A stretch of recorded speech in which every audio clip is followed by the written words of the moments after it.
नमस्कार। आप सभी का एक बार पुनः गवर्नमेंट कॉलेज जालोर के यूट्यूब चैनल पर स्वागत है। मैं Rinu Chaudhary, assistant professor geography, Veer Veeram Dev government PG college Jalore. पिछली कक्षा में हमने पर्यावरण के तत्वों के बारे में जाना था। उसी टॉपिक को हम आगे कंटिन्यू करते हैं। हम पर्यावरण के तत्वों का अध्ययन कर रहे थे जो कि प्रत्यक्ष या अप्रत्यक्ष रूप से मानव जीवन को प्रभावित करते हैं। हमने अवस्थिति तत्व के बारे में पढ़ा, जिसमें हमने ज्यामितीय अवस्थिति, अक्षांशीय और देशांतरीय विस्तार किसी भी स्थान का, सामुद्रिक एवं स्थलीय अवस्थिति, निकटवर्ती देशों के संदर्भ में किसी देश की क्या स्थिति है, इन कारकों का मानव जीवन पर प्रभाव पड़ा था। आज हम आगे की कारकों के बारे में जानते हैं। तो नेक्स्ट अपना तत्व है उच्चावच। तो जो धरातलीय स्थलाकृतियां होती हैं, जो उच्चावच होता है, उनका प्रभाव उस क्षेत्र के जलवायु पर पड़ता है। और ये हम बहुत अच्छे से जानते हैं कि जो जलवायु दशाएं होती हैं, उनके आधार पर ही भौतिक और सांस्कृतिक वातावरण तय होता है कि उस क्षेत्र का कैसा भौतिक वातावरण होगा और कैसा वहाँ मानव निर्मित सांस्कृतिक वातावरण होगा।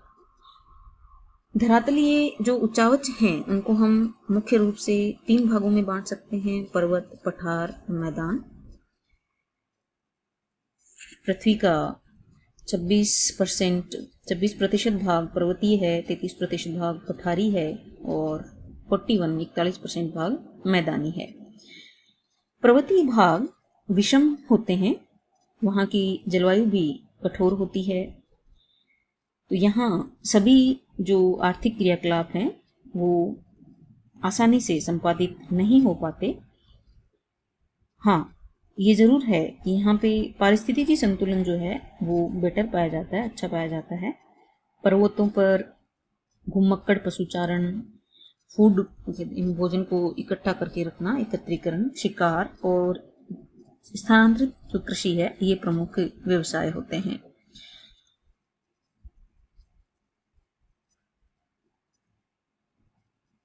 पर्वतीय धरातल के कारण किसी भी देश की जलवायु न केवल ठंडी होती है, साथ साथ वहाँ पे वर्षा भी ज़्यादा होती है, क्योंकि जो उष्ण और आर्द्र हवाएं आती हैं वो पर्वतों को पार नहीं कर पाती हैं, जिनकी ऊंचाई काफ़ी होती है और इस कारण वर्षा होती है।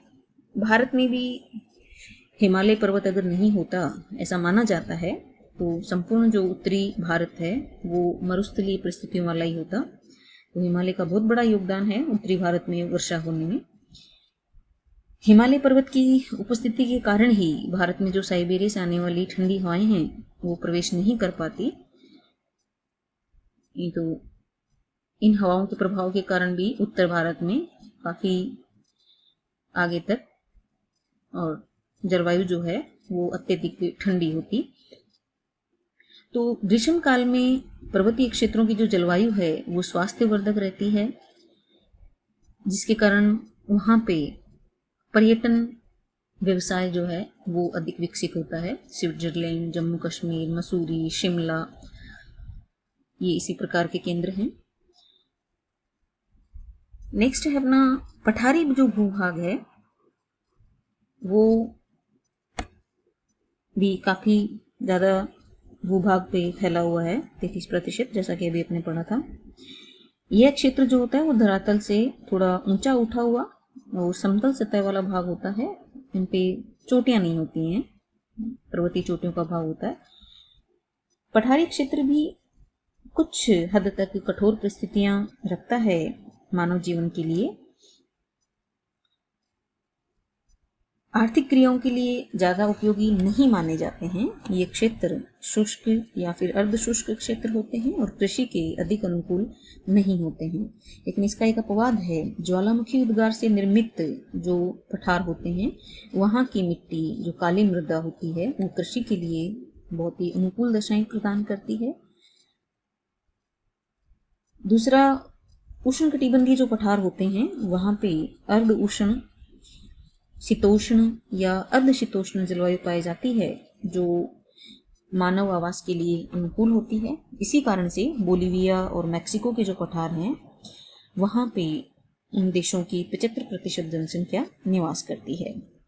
तीसरा है मैदानी भाग। तो जो मैदानी भाग है वो इन तीनों उच्चावचों में सबसे ज़्यादा अनुकूल परिस्थितियां मानव जीवन के लिए उपलब्ध कराता है। हम सब जानते हैं कि विश्व की जो भी प्रमुख सभ्यताएं हैं वो मैदानी भागों में ही विकसित हुई हैं। आर्थिक व्यवसायों के लिए भी मैदानी क्षेत्र अनुकूल होता है। विश्व की प्रमुख सभ्यताएं भारत पाकिस्तान में सिंधु नदी घाटी सभ्यता, मिस्र में नील नदी सभ्यता, इराक में मेसोपोटामिया, चीन में ह्वांग-हो, मैक्सिको में माया, ये सभी मैदानी भागों में ही विकसित हुई हैं। तो ये था अपना उच्चावच कारक जिसका प्रभाव मानव जीवन पर किस तरीके से पड़ता है। नेक्स्ट है अपना टॉपिक जलवायु। नेक्स्ट है जलवायु। तो अभी तक हमने जो कारक पढ़े थे अवस्थिति और उच्चावच, उनका भी हमने यही जाना था कि इनका जलवायु पे अधिक प्रभाव पड़ता है और जलवायु फिर मानव जीवन को प्रभावित करती है। तो जलवायु पर्यावरण को नियंत्रित करने वाला प्रमुख कारक है, क्योंकि जलवायु से प्राकृतिक वनस्पति, वहाँ की उस क्षेत्र की मिट्टी, जल राशियाँ, जीव जंतु, ये सभी प्रभावित होते हैं। हमारी सैम्पुल अमेरिकन भूगोलविद हैं, उन्होंने कहा था कि पर्यावरण के सभी भौगोलिक कारकों में जलवायु सर्वाधिक महत्वपूर्ण घटक है, बहुत ही शक्तिशाली तत्व है। ये मानव की मानसिक और शारीरिक क्रियाओं पर प्रभाव डालती है। पृथ्वी पर मानव चाहे स्थल भूभाग पर रहे, समुद्र पर, मैदान में, पर्वत पर, वनों में, मरुस्थल में, कहीं पर भी रहे और अपना आर्थिक कार्य करे, उस पर जलवायु का प्रभाव निश्चित तौर पर होता है। जलवायु के पांचों तत्व है: वायुमंडलीय तापमान, सूर्यातप, वायु दाब, पवने, आर्द्रता, वर्षा, ये मानव जीवन को प्रभावित करते हैं। तापमान जलवायु के एक इम्पोर्टेंट कारक के रूप में वनस्पति को सबसे ज़्यादा प्रभावित करता है।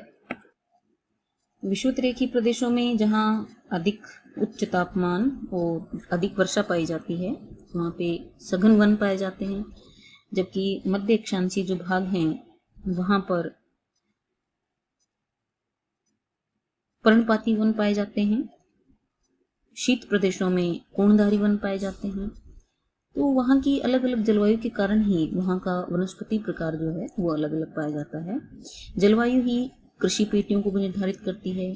उष्णकटिबंधीय और मानसूनी जो प्रदेश होते हैं, जहाँ अपना देश भी आता है, वहाँ चावल की खेती अधिक होती है। शीतोष्ण जो घास के प्रदेश हैं वहाँ पे गेहूं की कृषि मुख्यतः होती है, और मरुस्थलीय जो मरु उद्यान हैं वहाँ पे खजूर, ज्वार आदि इनकी खेती की जाती है। तो जलवायु एक महत्वपूर्ण नियंत्रक कारक है जो मानव जीवन को प्रभावित करता है। नेक्स्ट है प्राकृतिक वनस्पति।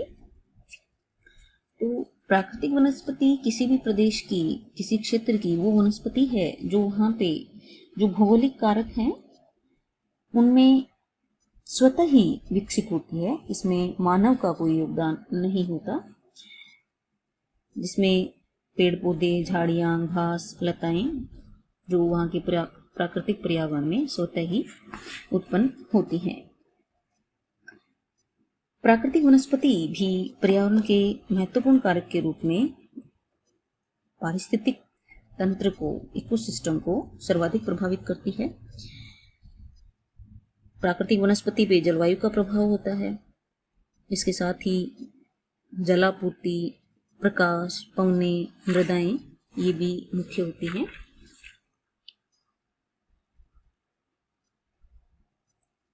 तो प्राकृतिक वनस्पति को हम मुख्यतः 4 वर्गों में बांटते हैं: वन प्रदेश, घास प्रदेश, मरुस्थलीय प्रदेश और टुंड्रा वनस्पति वाले प्रदेश।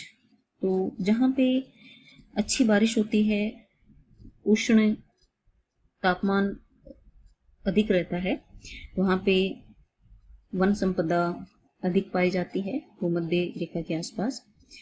दूसरा, जहाँ पे शीतोष्ण प्रदेश है वहाँ भी कोणधारी वन पाए जाते हैं।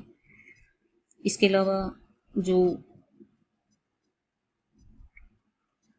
उष्णकटिबंधीय और शीतोष्णकटिबंधीय घास प्रदेश हैं वहाँ पे घास मुख्यतः पाई जाती है मैदानी भागों में। इसके अलावा जो मरुस्थलीय प्रदेश है जहाँ बारिश 30 सेंटीमीटर वार्षिक से भी कम होती है, वहाँ पे कांटेदार वृक्ष और झाड़ियाँ मरुस्थलीय वनस्पति के रूप में विकसित होती हैं। टुंड्रा प्रदेशों में जहाँ हमेशा बर्फ आच्छादित रहती है, वहाँ एक छोटा सा ग्रीष्मकाल होता है, उसमें छोटे छोटे मोस, शैवाल, काई ये विकसित होते हैं। तो ये तो है प्राकृतिक वनस्पति, लेकिन हम ये जानते हैं कि जो मानव निरंतर प्रगति कर रहा है, निरंतर विकास कर रहा है, वो प्राकृतिक वनस्पति के साथ निरंतर छेड़छाड़ भी कर रहा है। तो वनस्पति है वो जलवायु को प्रभावित करती है, जलवायु वनस्पति को प्रभावित करती है। जब हम वनस्पति को प्रभावित करते हैं तो उस क्षेत्र विशेष की जलवायु भी प्रभावित होती है। तो इस तरीके से ये सभी कारक जो हैं वो एक दूसरे से जुड़े हुए होते हैं, तो वहाँ के हम इकोसिस्टम को ही पूरी तरीके से प्रभावित कर देते हैं। इस प्रकार जो प्राकृतिक वनस्पति है वो भी मानवीय विकास के लिए एक महत्वपूर्ण कारक है। नेक्स्ट है जैविक कारक, जिसमें मानव तथा अन्य सभी जो जीव जंतु हैं वो आते हैं। तो जो जीव जंतु होते हैं वो सभी मनुष्य के आर्थिक क्रियाकलापों को प्रभावित करते हैं कि किसी स्थान विशेष में, जलवायु विशेष में किस प्रकार के जीव जंतु पाए जाते हैं। उनके अकॉर्डिंग मानव का जो पशु आधारित व्यवसाय होता है वो इस पे डिपेंड करता है। जैविक कारकों का एक विशिष्ट गुण ये होता है कि वो जैसा प्राकृतिक वातावरण होता है उसके अनुसार खुद में अनुकूलन विकसित कर लेते हैं। साथ ही साथ वो स्थानांतरणशील भी होते हैं, तो अनुकूल दशाओं वाले पर्यावरण में प्रवास भी कर जाते हैं। लेकिन फिर भी जैविक कारकों पे पर्यावरण का प्रभाव दृष्टिगत होता है और जैविक कारक पर्यावरण को प्रभावित करते हैं।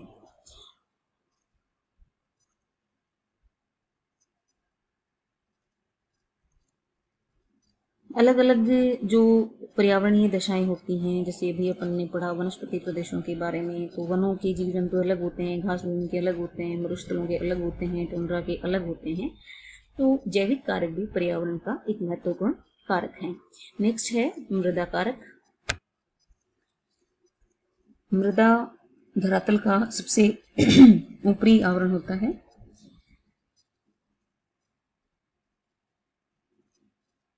मृदा के निर्माण में उच्चावच का, ढाल का, वहाँ के जीव जंतुओं का, वहाँ की वनस्पति का, इन सभी का महत्वपूर्ण रोल होता है।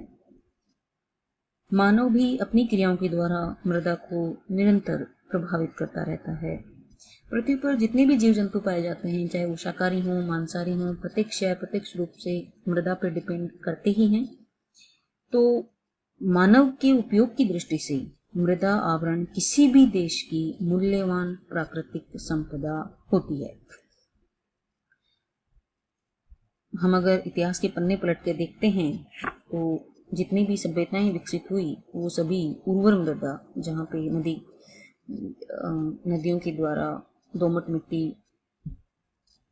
बिछाई गई थी, जहाँ पे अच्छी उनकी उस मिट्टी की उर्वरक क्षमता थी, वहाँ पे ज़्यादा विकसित हुआ है। अगला है जल राशियाँ। तो जहाँ जल की उपलब्धता होती है अच्छे से, वहाँ मानव जीवन अधिक विकसित होता है, बजाय के मरुस्थलीय प्रदेशों के जहाँ जल अच्छे से उपलब्ध नहीं होता है। तो जो स्थलीय जल राशियाँ होती हैं और जनसंख्या, इनके वितरण में घनिष्ठ संबंध होता है। जहाँ स्थलीय जल राशियाँ अधिक होंगी वहाँ जनसंख्या घनत्व भी अधिक होता है। तो ये थे अपने प्राकृतिक पर्यावरणीय कारक जो कि मनुष्य को प्रभावित करते हैं और मनुष्य इन कारकों को प्रभावित करता है। आज की क्लास में इतना ही।